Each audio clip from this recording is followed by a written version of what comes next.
Pengakuan mengejutkan 3 pelaku pembunuh pria di kontrakan, alasan lucuti pakaian korban.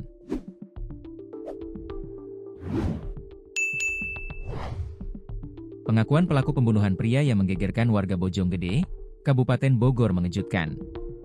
Diwartakan sebelumnya, seorang pria berinisial An ditemukan tewas mengenaskan dalam rumah kontrakan di Desa Rawapanjang, Kecamatan Bojonggede, Kabupaten Bogor. Korban tewas usai dianiaya oleh 3 pelaku dengan cara dipukul serta lehernya dijerat menggunakan kawat benderat.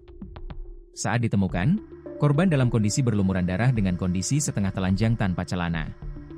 Kasat Reskrim Polres Metro Depok, Kompol Made Gede Oka Utama mengatakan, penyebab korban setengah telanjang lantaran para pelaku menggunakan pakaiannya untuk membersihkan darah. Memang kondisi korban setengah telanjang, pengakuan dari para tersangka mereka panik dan milep darah korban menggunakan baju korban, ujarnya, Rabu, 5 November 2025. Sebelumnya diberitakan, seorang pria ditemukan tewas dengan kondisi mengenaskan di wilayah Desa Rawapanjang, Kecamatan Bojonggede, Kabupaten Bogor. Korban yang diketahui berinisial An ditemukan tak bernyawa dengan kondisi berlumuran darah dan setengah telanjang di dalam kontrakan. An dikeroyok oleh 3 orang pelaku berinisial MFR, MEO, dan AS pada Senin, 3 November 2025, dini hari sekitar pukul 1 waktu Indonesia Barat.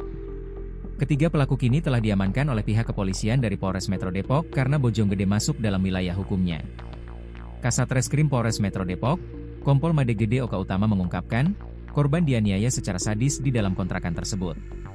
Ketiga tersangka ini melakukan penganiayaan, melakukan pemukulan dan juga menggunakan benda-benda, senjata tajam dan pecahan vas yang ada di TKP.